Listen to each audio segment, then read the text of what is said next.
welcome you to this very interesting conversation.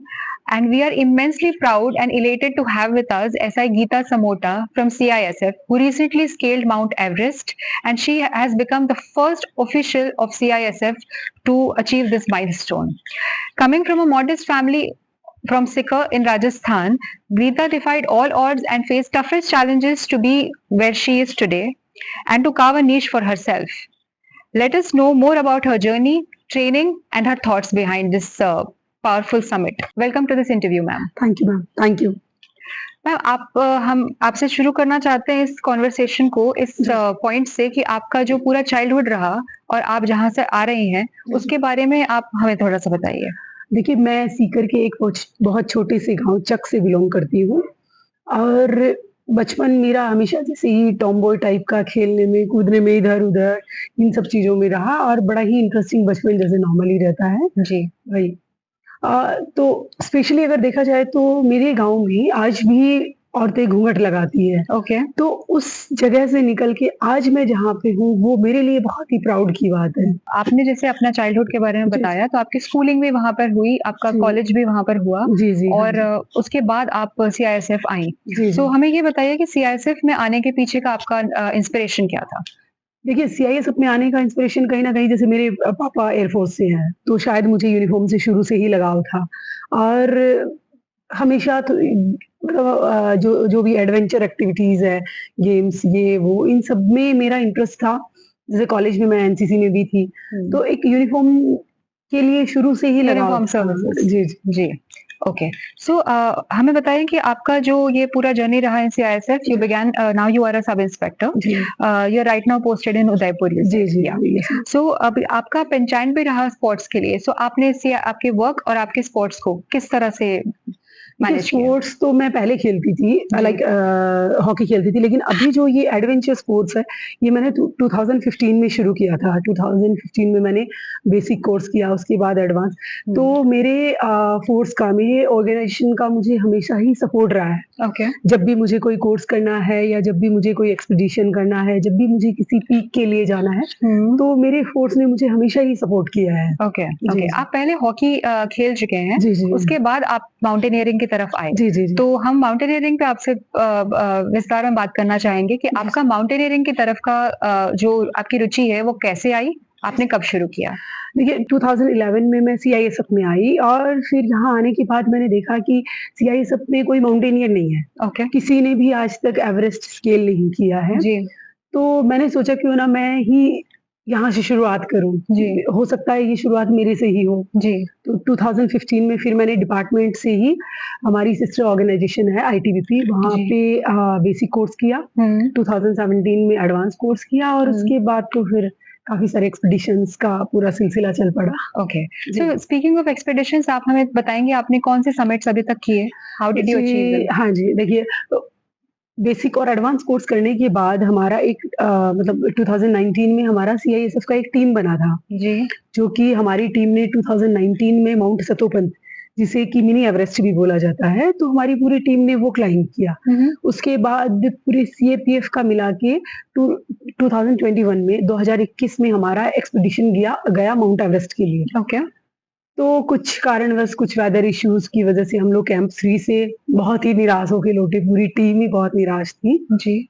उसके बाद team dismantle हो गई, उसका कुछ नहीं, तो वहाँ से आने के बाद जो मेन मेरी जर्नी और मेरी माउंटेनियरिंग लाइफ़ का जो टर्निंग पॉइंट है, वो वहीं से शुरू हुआ। जी। क्योंकि इतनी निराशा और एक हमारा मिशन इतना बड़ा एक्सपीडिशन फेल होने के बाद बहुत ही निराशा आती दिल में कि अभी हुँ, क्या किया जाए? What to next? हुँ।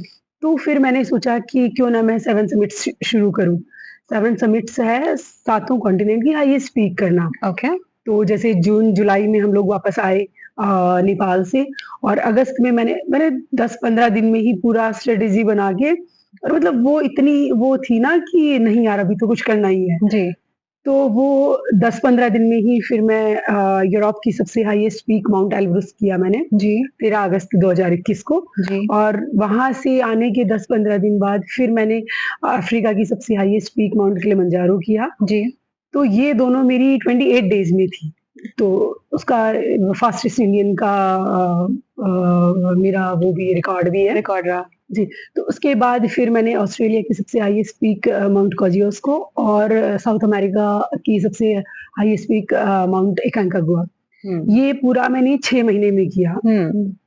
फिर मेरी माउंटेनिंग जर्नी पे एक ब्रेक सा लग गया ओके। क्योंकि माउंटेनिंग बहुत ही कॉस्टली है। जी, आपको इतने महँगे-महँगे इक्विपमेंट्स लेने जी, होते हैं। आप अगर कहीं भी जा रहे हो तो बहुत पैसा खर्च करना पड़ता है। जी। तो उसकी वजह से फिर काफ़ी टाइम तक ये रुका रहा, तो फिर मैंने सोचा क्यों ना मैं लद्दाख में कुछ पीक्स करूँ। ओके। तो फिर मैंने लद्दाख में 5 पीक की हुँ, हुँ। और फिर मैंने हिमाचल में भी कुछ पीक्स की, तो जी, ये सब चीज़ें कंटिन्यू रही। जी। लेकिन क्योंकि ये जैसे एवरेस्ट है, ये हुँ। बहुत ही कॉस्टली है, जी, मिनिमम 30 लाख से शुरू होता है इसका जी, आपका। तो ये बड़ी पीक्स मेरे से हो नहीं पाई, लेकिन मैंने छोटी-छोटी पीक्स कंटिन्यू रखी और भी काफ़ी सारी इंडिया में काफ़ी सारी छोटी-छोटी पीक्स की मैंने। जी, जी। जी, सो अब हम बात करते हैं माउंट एवरेस्ट के बारे में जी, और वो सारे माउंटेनियर्स का एक सपना रहता है कि हम जी, इसे जी, बिल्कुल। स्केल करें जी, जी। And you scaled Mount Everest. जी, जी। सो आप बताइए आपका एक्सपीरियंस उसे करते हुए कैसा रहा? क्या चैलेंजेस आपको आए? क्या आपको और finally when you scaled Mount Everest जी, जी। सो वो फर्स्ट थॉट आपके अंदर क्या था? देखिए, जब हम माउंटेन्स क्लाइंब करते हैं, तो हर एक माउंटेन्स का अलग टेरेन होता है। हर एक जी, माउंटेन्स में आपको जो डिफ़िकल्टीज़ आती है, वो अलग आती है। तो एवरेस्ट तो एकदम एक्सट्रीम है। जी। वहाँ पे सारी डिफ़िकल्टीज़ आपको वहाँ पे देखने को मिलेंगी। हुँ, जैसे अवलांच आ रहा है, क्रेवास है वहाँ पे और बहुत ही ठंडा एनवायरनमेंट है। -40-50 तक जा रहा है। हुँ। बहुत तेज़ हवाएँ चल रही है, जी, स्नोफॉल हो रहा है। जी, तो ये सब चीज़ें एवरेस्ट में आपको सारा कुछ देखने को मिल रहा है। जी, तो जब मैंने एवरेस्ट की जर्नी शुरू की, जैसे हम लोग पहले बेस कैंप में रहे। हम लोग बेस कैंप में रहते हैं काफ़ी टाइम जी। तक अपने आप को एक्लेमेटाइज़ करने के लिए। हुँ, तो मेन जो जर्नी है वो शुरू होती है बेस कैंप के बाद। जी, बेस कैंप से आप शुरू करते हो तो सबसे पहले खुम्बू ग्लेशियर आता है, हाँ, जो कि मूविंग ग्लेशियर है। जी, उसे पार करना सबसे टफ है। जी। मतलब नॉर्मली अगर देखा जाए तो हुँ, हालाँकि वहाँ पे ऑक्सीजन का लेवल ठीक है, हुँ, आपको सप्लीमेंट्री ऑक्सीजन की ज़रूरत नहीं पड़ेगी, हुँ, लेकिन वो बहुत ही टफ है, आपको बीच में लैडर क्रॉसिंग मिलेगा, आपको फिर जुमारिंग करके ऊपर चढ़ना पड़ेगा, रैपलिंग करके नीचे उतरना पड़ेगा और खुम्बू में आपको सब कुछ देखने को मिलेगा, जी, जो भी ट्रेनिंग में आपने सीखा या हाँ, माउंटेन्स में आपने जो सीखा, वो सारी टेक्निक्स आपको खुम्बू में देखने को मिल जाएगी। ओके, और खुम्बू में क्या होता है ना, एक जो हम लोग सबसे ज़्यादा काउंटर करते हैं, वो चीज़ है खुम्बू कफ। ओके, हर हर इंसान को वो कफ होना ही है, तो आप एक ऑक्सीजन कम है, चढ़ रहे हुँ, हो और ऊपर से खाँस रहे हो। मतलब हाँ, वो कंटीन्यूअस होता है ओके, कि ये रुक भी नहीं आप कुछ बोलो तो भी खाँस रहे हो। हुँ, तो वो लोग बहुत मतलब बहुत इरिटेट हो जाते हैं उस चीज़ से, बहुत परेशान हो हुँ, जाते हैं, पूरा दम सा निकल जाता है। जी, खुम्बू के बाद आप कैंप 1, 2 तक बड़ा सही है, लेकिन 2 से जब आप शुरू करेंगे, जी, तो लोत्से फेस है। एक बार आपने जुमार लगाया तो उसके बाद आप समिट पे जाएँगे और वापस आके वहीं से जुमार हटाएँगे। जुमार मतलब एक हमारा इक्विपमेंट होता है, हुँ, जिससे कि आप आगे पुश करेंगे वो आगे जाएगा, बट नीचे वापस नहीं आएगा, तो ओके, आपको लटका देगा वहीं पे, ओके, गिरने नहीं देगा मतलब ओके, वापस अगर आप गिर रहे हो तो। ओके, तो उसके बाद की जो कैंप 4 के बाद जब आप हर कदम रख रहे हो तो वो बहुत ही अनसर्टेन होता है। जी, आप लाइक मुझे फ़ील हो रहा था कि कहीं यहाँ कोई क्रेवास तो नहीं है, कहीं ऊपर से कोई एवलांच तो नहीं आ जाएगा हुँ, और थोड़ा और ऊपर जाने के बाद तो बिल्कुल हैलुसिनेशन की सिचुएशन आ जाएगी। जी, आपको समझ ही नहीं आ रहा था मुझे कि ये हो क्या रहा है। और मुझे ऐसा लग रहा था शायद मैं यहाँ पहले भी आई हूँ हाँ, और लास्ट टाइम तो मैंने ये ऐसे किया था, अभी मुझे ऐसे करना चाहिए। ए और जब डेड बॉडीज़ आप देखते हो तो लगता है पता नहीं यार ये कौन है? ये क्यों सो रहा है? ये क्या कर रहा है? इसको मैं उठाऊँ क्या? या फिर मैं भी इसके बगल में लेट जाऊँ, थकी हुई हूँ। हुँ, तो ये सारी सिचुएशन ना बहुत स्ट्रांगली आई है आपके बहुत हुँ। स्ट्रांगली दिमाग में आ क्या रही वो थी मेरे। डिस्टर्ब नहीं करती है seeing those things? Do they disturb a little? बिल्कुल, बिल्कुल वो बहुत डिस्टर्ब करती है लेकिन मैं उस टाइम पे ना जैसे ही मैं निकली मैंने हनुमान चालीसा पूरी रात बोलती रही। मैं अपने मन में ही जी, पूरा जी, जैसे ही अगर दिमाग से हट रही है हनुमान चालीसा तो ऐसे ही पूरे ख़्याल आ रहे हैं बीच में। हाँ, कि अरे नहीं यार ये डेड बॉडी किसकी है? अच्छा मैं देखूँ क्या इसे ज़रा हटा के? ऐसे पूरा-पूरा लेकिन जैसे ही हम लोगों ने इतनी टफ ट्रेनिंग की है, इतना मेंटली अपने आप को प्रिपेयर किया है, जी, तो उस सिचुएशन पे फिर हम कंट्रोल क लास्ट जी, में कंट्रोल जैसे ही टॉप पे पहुँची तो वो सारी चीज़ें एकदम से मिट आई गई सारी। कि अरे यार बस यही तो था, या जिसके लिए इतना स्ट्रगल किया, जिसके लिए मैं पिछले 10 सालों से वेट कर रही थी, ये ही मंजिल है। जी, तो बस फिर वो फ्लैग होस्टी फ्लैग होइस्ट किया, वो अलग फीलिंग्स होती सो है। What was that feeling? That particular feeling क्या थी आपकी जब आपने वो फ्लैग होइस्ट किया? बस लग रहा था कि हाँ, ज़िंदगी का पर्पस पूरा हो गया। बस राइट, यही था right, meaning of life right, कि बस यही चाहिए था मुझे और ये हो गया। अभी जो होगा बस देखा जाएगा। राइट। दैट इज़ द जी, सेंस ऑफ अचीवमेंट जो ये आपको मिला वहाँ पर सेंस ऑफ जाके। सैटिस्फैक्शन सैटिस्फैक्शन आल्सो, बस लग रहा था कि हाँ, ये चाहिए था और कुछ इक्वल नहीं। टू अचीविंग कि सब कुछ अचीव कर लिया। सब कुछ या फिर 2 दिन तक आने के बाद भी पता नहीं चल रहा था कि हो क्या रहा है, जी, कुछ अचीव किया है या कुछ चल रहा था या क्या, हाँ, कुछ समझ में नहीं आ रहा था। 2 दिन बाद चीज़ें समझ आने लगी राइट। कि अच्छा हाँ, अरे यार ये तो हो गया अब। बिल्कुल, बिल्कुल और ये बहुत बड़ी बात है आपने जिस स्केल को अचीव किया और जी, जिस स्केल को आपने मतलब जिस पीक को आपने स्केल किया, जी, जी, जी। वो मोस्टली लोग फेल हो जाते हैं, नहीं कर पाते हैं because of the terrain and जी, लॉट जी। मेनी चैलेंजेस जो आपने फेस करी। जी, जी, देखिए वहाँ पे सबसे ज़्यादा डेथ केसेज़ सबसे ज़्यादा होते हैं। हुँ, जैसे माउंटेनियर्स का या ग्रेवयार्ड भी बोलते हैं। या तो वो चीज़ हमारे दिमाग में भी हमेशा रहती थी कि हो सकता है मैं भी वापस ना जाऊँ। पेरेंट्स को भी और फैमिलीज़ को भी मतलब फैमिली को भी मैंने पूरा प्रिपेयर कर रखा था कि देखो, ऐसा कुछ नहीं है कि मैं वापस आऊँगी। हुँ, तो ये सारी चीज़ें जब आपने पहले से सोच रखी है, घरवाले आपके इन सब चीज़ों से जूझ रहे हैं, हुँ, तो जब आप टॉप पे पहुँच रहे हो तो लगता है कि यार ये सब तो वर्थ था। या चलो कोई बात नहीं, ये पूरी जर्नी वर्थ थी। जो पेन लिया सब वर्थ था। जी, जी, बिल्कुल। राइट। मैम आप मतलब जहाँ से आप आ रहे हैं, आपकी पूरी जर्नी वो काफ़ी आपको life has been full of surprises for you जी, जी, जी, जी। एंड फुल ऑफ चैलेंजेस जी, आल्सो जी। बिकॉज़ एक माउंटेनियर के लिए challenge is just a part of the life game yes, yes basically. Exactly so हाँ। Won't even call it a challenge हाँ, एक्चुअली। हाँ, हाँ, सो हाँ। आप जिस ट्रेडिशनल बैकग्राउंड से आ रहे हो, आपने जी, कहा जी। वहाँ पे अभी भी जी। औरतें घूंघट रखती हैं, जी, जी। ट्रेडिशनल लाइफ़स्टाइल में जी, जी। रहते हैं इन द विलेज। सो आपका ऐसे बैकग्राउंड से ये माउंट एवरेस्ट के पीक तक पहुँचना, ये आपके जर्नी के लिए आपका जर्नी एक बहुत बड़ा जी, एग्ज़ाम्पल बनता है जी। बाकी विमेन के लिए। जी, जी। सो उनके लिए आपका क्या बेसिकली मैसेज होगा? देखिए, शुरुआत में मैंने भी बहुत सारे स्ट्रगल्स किए थे, हुँ, बहुत सारी सोशल बाउंडेशंस सारे समाज वाले, घर वाले भी बोलते थे कि अरे जॉब लग गई, अभी तो शादी कर लो, हाँ, अभी और क्या करना है तुम्हें? हाँ, कौन पहाड़ चढ़ता है? क्या हुँ, करोगी पहाड़ चढ़ के? क्या हुँ, मिल जाएगा तुम्हें? या ये क्या होता है पहाड़ों में? या तो ये सारी चीज़ें मैंने भी बहुत बर्दाश्त किए, लेकिन अगर मेरा सपना मुझे हुँ, उन सब चीज़ों की तरफ ध्यान देने से हमेशा रोकता था जी, कि नहीं, नहीं इन सब चीज़ों को छोड़ो, ध्यान मत दो इन चीज़ों या पे, अपने टारगेट पे फ़ोकस करो। जी, तो मैं हमेशा मेरे टारगेट पे फ़ोकस करके रही हुँ, और उन सब चीज़ों को मैंने इग्नोर किया। हुँ, जो भी चीज़ें मेरी जर्नी में बाधा ला रही थी, जो भी हर्डल्स आ रहे थे, जो भी लोग मुझे पीछे खींचने की कोशिश कर रहे थे, जी, जो मुझे डिमोटिवेट कर रहे थे, जी, मैंने उन लोगों से दूरी बनाई। जी, मैंने हमेशा कोशिश की कि मैं एक पॉज़िटिव एनवायरनमेंट में रहूँ, हुँ,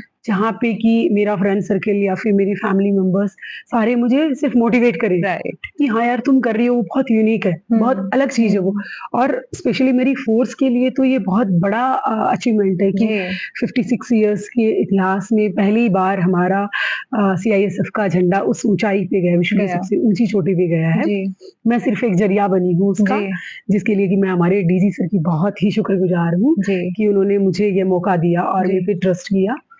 तो गाँव में जो भी औरतें हैं वो आज भी शर्म के मारे या फिर उनको लगता है कि यार लोग मुझे कहीं गलत नज़र से तो नहीं देखेंगे कि अरे हाँ, ये क्या कर रही है?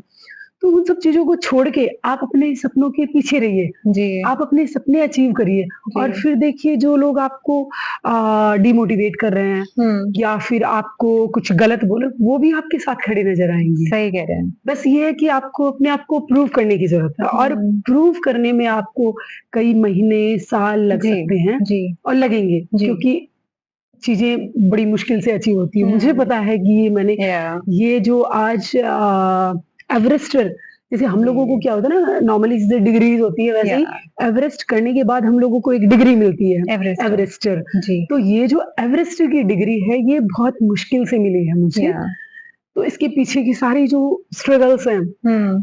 वो अभी वर्थ लग रहे हैं मुझे कि हाँ, चलो ठीक था। Right, right. जी। सर स्पीकिंग ऑफ जो सपोर्ट आपको मिला, जी, जी। आपके फ़ोर्स से जो आपको सपोर्ट जी, मिला, जी। सीआईएसएफ से जो सपोर्ट जी, मिला, जी। तो कैसे उन्होंने आपको हमेशा मोटिवेट किया और कैसे आप हमेशा अग्रसर रहे आपके एवरेस्ट ड्रीम की तरफ? जी देखिए, शुरुआत में जब मैंने कोर्सेज़ किए तब से लेके अभी तक, अभी जैसे फाइनली मैंने एवरेस्ट किया, तो जी। जब मैंने डीजी सर से बात की तो सर ने तुरंत हाँ किया कि हाँ ठीक है, हम करेंगे ये। हुँ। और हमेशा मुझे बहुत ही वार्म सपोर्ट मिला है। जी।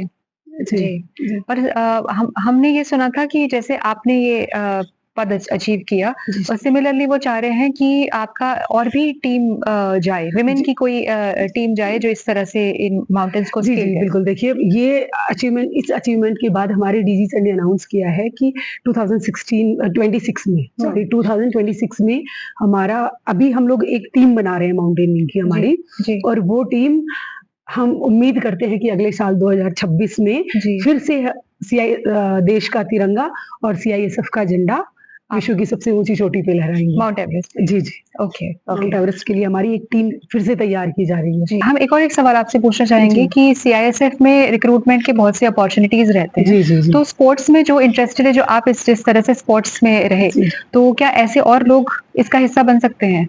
जी, बिल्कुल। देखिए, सीआईएसएफ में हमारी ओपन एंट्रीज़ भी होती है स्पोर्ट्स के लिए, और आप रिटन एग्ज़ाम वगैरह क्लियर करके भी सीपीओ, सीएपीएफ के थ्रू भी आ सकते हैं। जी, मुझे आपको बताते हुए बहुत खुशी हो रही है कि अभी हमारा एक ओपन रिक्रूटमेंट चल रहा है स्पोर्ट्स से, जी, जिसमें कि हमारे 29 स्पोर्ट्स से 400 भर्तियाँ चल रही है रिक्रूटमेंट, जी। और ये अभी 6 जून तक हमारा ओपन है। तो ये एक हुँ, बहुत ही गोल्डन अपॉर्च्युनिटी है, जो भी लोग स्पोर्ट्स से आना चाहते हैं डायरेक्ट एंट्री से हमारे सीआईएसएफ में, हुँ, हुँ। तो बिल्कुल वेलकम।